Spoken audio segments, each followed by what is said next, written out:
Hi guys, welcome back to my channel. Today I am doing part 7 of my Swatch My Collection series. I didn't make a video last week. I didn't have time. We had a lot going on with my family, so I guess there's going to be times like that where I just can't make the deadline. I had everything swatched, I just didn't have time to do this portion of it. So unfortunately there was no video last week. We're here this week.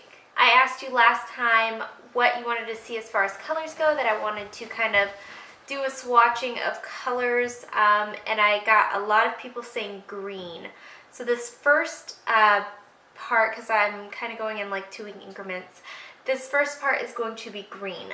Before we get into it, let me know in the comments below if you have a recommendation for a second color. I have just about 5 of everything, and then I'm thinking after this I'm going to move to like 2 weeks worth of finishes, if you want to see like holographic polishes, cream polishes, multi-chrome polishes. So we'll work right now on next week. Let me know what you guys want to see, but just kind of think ahead on what you want to see for the 2 weeks following the other 2 weeks in February.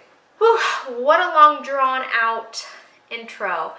A little bit more, this is a mixture of indie and mainstream. I will link everybody in the description box below, all indies, all mainstream, just so it's no question of where you can find any of these things. The top coat that I used for all of my swatches today is the OPI Infinite Shine top coat. There was no particular reason. I didn't expect these to last any longer. I just, it's just the one that I reached for, so I used this in all of my swatches today.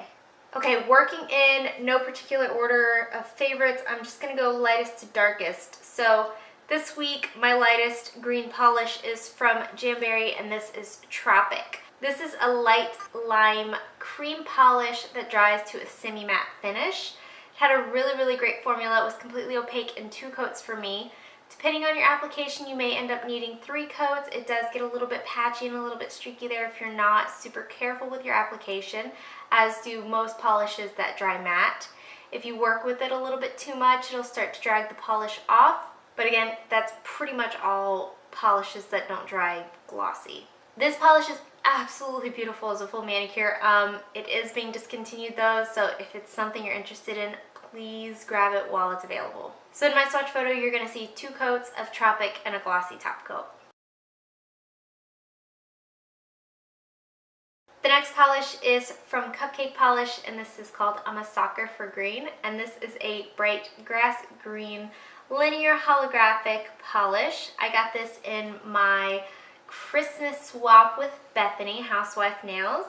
I did a full unboxing of this. If you missed it, go check it out. It was great. So this had a really great formula. This was my first Cupcake polish. I was impressed. You know, there's a reason Cupcake Polish is talked about quite frequently, so I really enjoyed this. So it's completely opaque in 2 coats, but again, depending on your application, you may need 3 coats. It's for a different reason this time though. Depending on how white your nail line is, I've obviously got very yellow nails because I paint them so frequently, but on my swatch hand, I needed 2 coats because it blended really nicely, and then on my dominant hand where I don't paint it nearly as much so they're not stained at all, I needed 3 coats. So depending on your application and just kind of how your nails are, 2 to 3 coats for you.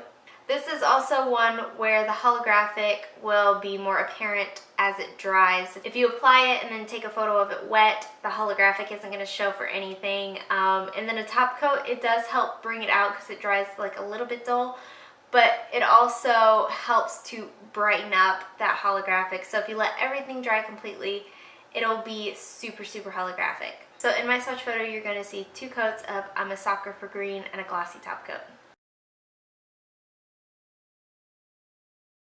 The next polish is a little mini polish, and this is from one of my favorite indie brands of all times. This is from I'm Custom Color. I got this on a D-Stash page. This color is no longer available. This is in the shade Tomorrow Never Knows, and it's in a little bit darker than the last 2 polishes, more like a, not emerald, it's like a tree leaves green, and it is a linear holographic. Very beautiful, very holographic. You don't need to do anything special to this for that holographic to show through. This is a little mini bottle, so I expected the formula to be just a little bit finicky, as these just aren't typically as easy or smooth to use as, you know, a full-size bottle would be. But I had no problem with this at all. It was absolutely perfect. I really, really love this. So I wish I could get a full-size bottle of it. Unfortunately, it's no longer available. Ashley has made other green linear holographic polishes though, so I will still link them in the description box below, and you can use my 20% off coupon if you want. It's not an affiliate coupon. I don't get anything for it. It's just money off for you, and that coupon's Timberland20. I'll leave it here as well as in the description box below. Okay, so in my swatch photo, you're going to see 2 coats of Tomorrow Never Knows and a glossy top coat. The next polish is the first polish that I've ever tried from the brand Polish. This is another really, really large indie brand that it's not that I haven't been interested in purchasing their polishes in the past. I just haven't gotten around to it. There's so many to try, and you know, once you find a really, really good one, you want to spend all of your money there. So that's kind of what I've been into, but I did make it around to getting these polishes, again from a D-Stash page, a different D-Stash page, and this was their Harry Potter Houses collection that released last year, I believe. And this is in the shade Slytherin.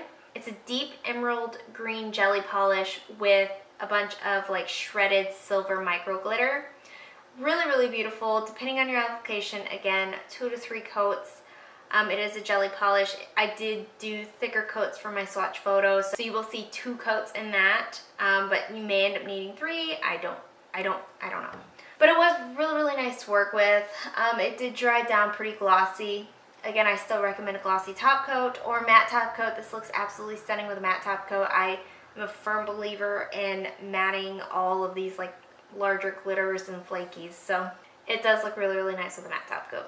But these aren't flakies in here. They are little shredded glitters, so they will stick to your nails, and they're going to be just a little bit difficult to remove. Not too bad because they're not like super duper micro, but they are on the tougher side. But they will lay down pretty flat when you're applying, so they don't cause any kind of issues like that. So in my swatch photo, you're going to see 2 coats of Slytherin and a glossy top coat.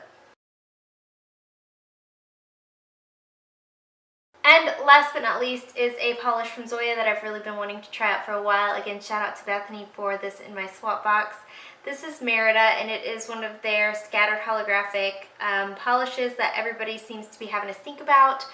They love them. I really am so excited that I got to try it, and this is such a beautiful, beautiful, beautiful dark green shade. So there's a ton of that holographic glitter in here. You don't have to work to get any of it out or anything like that. It just comes out smooth like a regular nail polish. Completely opaque in 2 coats, and it's a solid 2-coater, not depending on your application kind of thing. It is a solid 2-coater in every sense of the word. I did have very minimal staining with this one.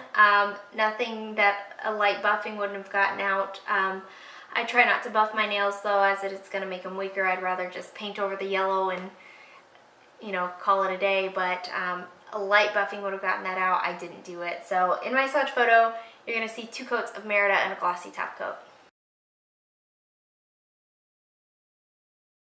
And that is it, guys. Let me know what you guys think of these 5 polishes. Let me know if you had a favorite. Hopefully you really, really like green as much as I do. It is absolutely one of my favorite colors to wear year-round. So let me know what you guys think if you had a favorite. Again, let me know in the comments below if you have a color suggestion for next week. I literally have, I could even do another green video, but I have every color from nudes to whites to blacks to literally anything. So let me know, red, orange, yellow, green, blue, purple, everything. So I do have a lot of pink too. Give this video a thumbs up if you liked it. Subscribe if you want to see more from me, and I will talk to you guys again next time. Bye.